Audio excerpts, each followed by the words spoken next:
नमस्ते सबैजनालाई। I hope यहाँहरू सबैलाई सन्चै छ होला।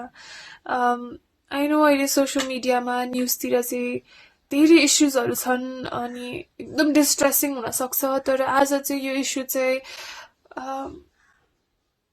It's very important, it's a priority, त्यसैले यो भिडियो बनाउँदैछु so that we can get as much public attention, as much social support as possible. त्यही भएर यो भिडियो बनाउँदैछु। Maggie Doyne CNN hero of the year 2015, जो चाहिँ नेपालमै कार्यरत हुनुहुन्छ र नेपालमै उहाँको ह्युमेनिटेरियन कजेसहरूको लागि उहाँले 2015मा यो अवार्ड पाउनुभएको थियो। उहाँको स्टोरिजहरू चाहिँ अहिले धेरैजनाकोमा सेयर पनि भइरहेको छ। हेर्नुभएको छैन भने मेरो स्टोरिजहरूमा पनि छ, और म्यागी डोइनकै इन्स्टाग्राममा गएर पनि हेर्न सक्नुहुन्छ। सो 2 महिनादेखि चाहिँ हाम्रो लकडाउन धेरै अलि टाइट थियो होइन। हाम्रो बोर्डर्सहरूबाट चाहिँ नाकाहरूबाट कोही पनि नेपाल आउनको लागि चाहिँ रोक थियो।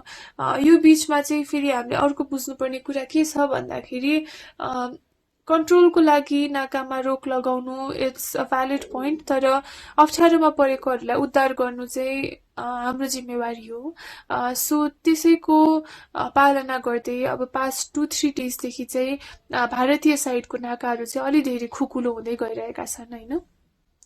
र अहिले चाहिँ लार्ज नम्बर्समा भारतीय साइडको हाम्रो बोर्डर्सहरूबाट चाहिँ नेपालीहरू चाहिँ धमाधम नेपाल छिर्दै हुनुहुन्छ। बसेसका बसेस 50 to 60 बसेस 100 बसेस होइन नेपाल छिर्दै हुनुहुन्छ, which is a very good thing, because हामीले इभ्याकुएट गर्नुपर्ने थियो। हामीले rescue it's sort of a rescue होइन राइट नाउ, किनकि उहाँहरूको जब छैन अहिले, उहाँहरूसँग कुनै सपोर्ट छैन। र वर्ल्ड इकोनोमिक क्राइसिस हुँदाखेरि चाहिँ आफ्नै देशले हो लास्टमा गएर हेर्ने। तर वी अल्सो नो द्याट कोभिड-19को क्राइसिसको बेलामा लार्ज नम्बरमा त्यसरी भिडभाड लागेर भित्र आउनु इट्स रियली अनसेफ र हाम्रो गाइडलाइनको विपरीत जान्छ। That's another important issue. अहिले म त्यो पनि साइड लगाएँ। अहिले राइट नाउ हाम्रो concern, major concern, immediate action चाहिएको भनेको चाहिँ पानी र खानाको व्यवस्था। जति पनि नेपाली भित्र आउँदै हुनुहुन्छ नेपालभित्र, उहाँहरू चाहिँ लामो एउटा यात्रा तय गरेर आउनुभएको हो। they've been traveling for 5 days, for a week होइन। र अहिले चाहिँ सदर्न साइडमा चाहिँ temperatures are very high, 45 degrees भन्दा माथि टेम्परेचर छ। यति लामो बाटो ट्राभल गरेर आउनुभएको छ र कतै पनि उहाँलाई खानाको व्यवस्था भएको छैन। भारतीय साइडबाट हामीले एक्सपेक्ट गर्न पनि मिल्दैन। नेपाल पसिसकेपछि पनि कुनै पनि संयन्त्र छैन जसले चाहिँ उहाँहरूलाई खाना और पानीको व्यवस्था गरिदियोस्। र यो भाइरस फैलिनबाट रोक्नको लागि चाहिँ सिस्टम के छ भन्दाखेरि पैसा भए पनि उहाँहरू ओर्लेर केही पनि किन्न पाउनुहुन्न, which is a very valid measure, त्यो गर्नै पर्ने कुरा हो। सो पैसा भए पनि उहाँले 5 दिनसम्म खाना किन्न पनि पाउनु भएन, कसैको थ्रुबाट सहयोग पनि भएन र पानीको पनि व्यवस्था भएन। अब इमेजिन होइन 5 डेज हप्ता दिनसम्म ट्राभल गरेर 45 डिग्रिज भन्दा बढी टेम्परेचरमा वी वर ट्राभल्ड इन बसेस होइन। हामीलाई थाहा छ गर्मी हुँदाखेरि कति डिफिकल्ट हुन्छ, उकुस मुकुस हुन्छ। एउटा बसमा 60 जना प्लस मान्छे त्यसरी कोचिएर आउँदाखेरि without food and water, I'm putting focus on this time and again, without food and water it's a very difficult situation, एकदमै गाह्रो सिचुएसन छ। र जस्ट टु एम्पथाइज, जस्ट आफूलाई त्यो पोजिसनमा राखेर हेर्नुहोस् होइन। तिर्खा लाग्दा मान्छेलाई कति गाह्रो हुन्छ र कुनै पनि तर्फबाट हेल्प नपाउँदाखेरि आफूलाई कति गाह्रो हुन्छ। Just imagine once. सो म्यागीको स्टोरी हेर्दा थाहा पायो everybody there is begging for water. हामीलाई पानी दिनुहोस्, that's their only demand right now. Give us food पनि होइन, give us water, we just want water. हामीलाई पानी चाहियो right now, we want to drink water, just पानी।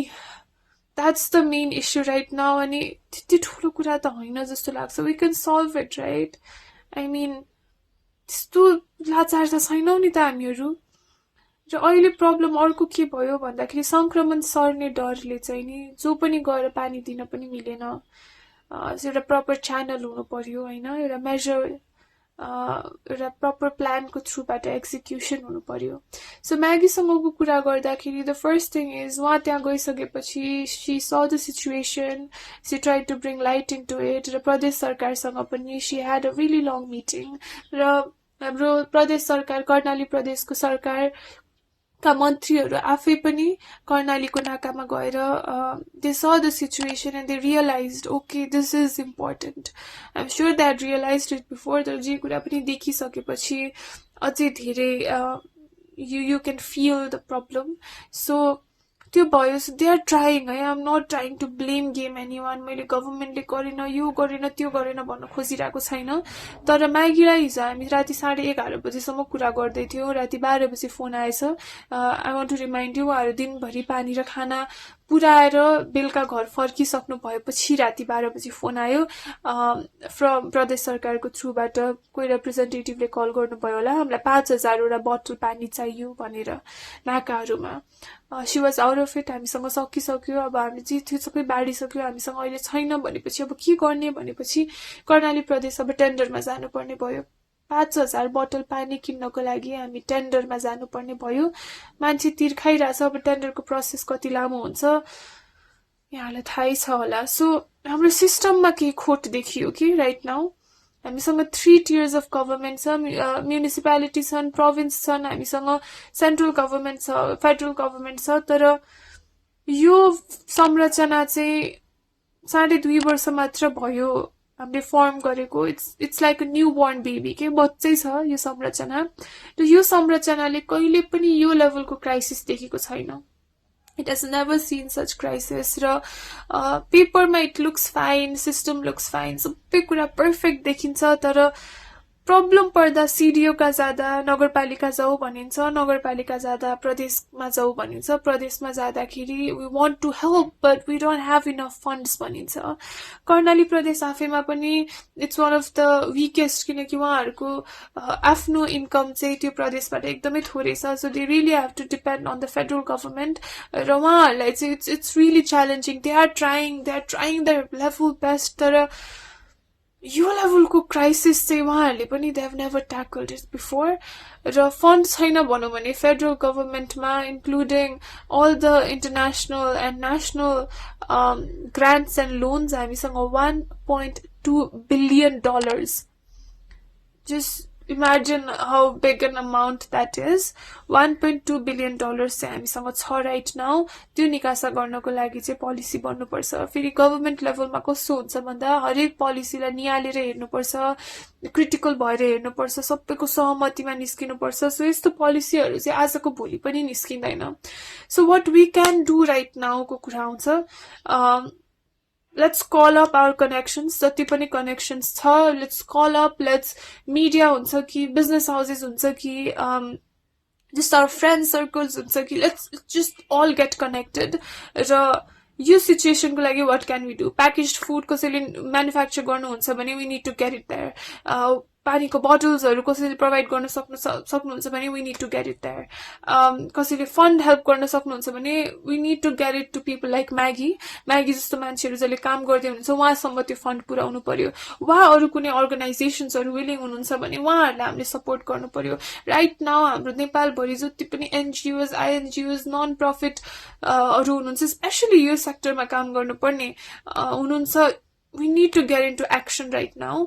र यो इस्युलाई चाहिँ जति सक्दो मिडिया सपोर्ट चाहिएको छ. अहिले पानी र खानेकुराको समस्या छ, जुन कुरा चाहिँ एउटा टेन्ट राखेर हरेक नाकामा पानीको बोटल्सहरू स्ट्याक गरेर राख्ने. प्याकेज फुड, हट मिल पनि छैन, तातो खाना, पकाएको खाना पनि छैन. राइट नाउ सिचुएसन अनुसार एक्ट गर्दाखेरि प्याकेज फुड भए पनि हुन्छ, ड्राई फुड भए पनि हुन्छ, हरेक नाकामा राखिदिनु पर्यो. त्यहाँ छोडिदिने, they will come, they will pick it up. Physical distancing पनि मेन्टेन हुन्छ. It's not very difficult. We can do it. We can definitely do it. The second thing is overall migrant workers को issue. 2 months भयो since the lockdown. विदेशहरुमा lockdown सुरु भएको. It's been longer. नेपालमा comparatively धेरै देशहरुभन्दा धेरै पछि नै लकडाउन सुरु भएको थियो because हाम्रोमा संक्रमण त्यति बेला आइसकेको थिएन. 70-75 दिनदेखि लगभग धेरै नेपालीहरु they've been stuck outside.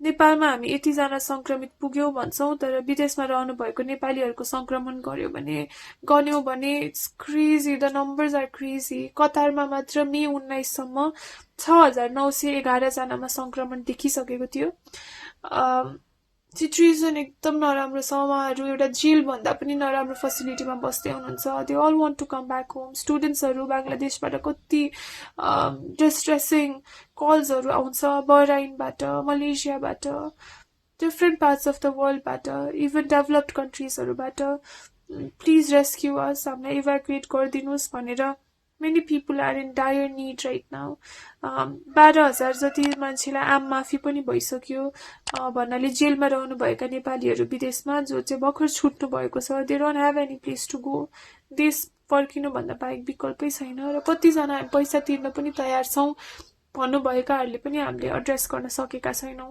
न्यूजहरू पढ्दाखेरि थिङ्स आर ह्यापनिङ हामीले इनिसिएसन लिँदैछौँ भन्ने न्यूजहरू आउँछ बट आई थिङ्क अलि लेट भयौँ कि हामीहरू to address this situation अलि धेरै नै लेट भयौं अझसम्म पनि विदेशबाट नेपाल ल्याउनको लागि एउटा पनि प्लेन भित्रिसकेको छैन र क्वारेन्टाइन फेसिलिटिजहरू हेर्यो भने डरलाग्दो छ म त्यस्तो ठाउँमा कहिले बस्न सक्दिन थिए to be very honest Nepal गरिब देश हो यु कान्ट एक्सपेक्ट मच भन्ने कमेन्ट्सहरू आउलान् तर like I said $1.2 billion just for कोभिड-19 $1.2 billion म्यानेजमेन्टको कुरा हो विलिङनेसको कुरा हो सकिन्छ जस्तो लाग्छ we need to get together सानो सानो मसिनो कुरामा अल्झेर भएन प्रायोरिटी के हो राइट नाउ कसले के कमेन्ट गर्यो प्रायोरिटी हो कि नेपालको सिचुएसन कस्तो छ हाम्रो इकोनोमी कुन दिशातर्फ जाँदैछ यसबाट हामी उम्किन कसरी सक्छौं भन्ने कुरा चाहिँ नेशनल डिबेट हुनुपर्ने हो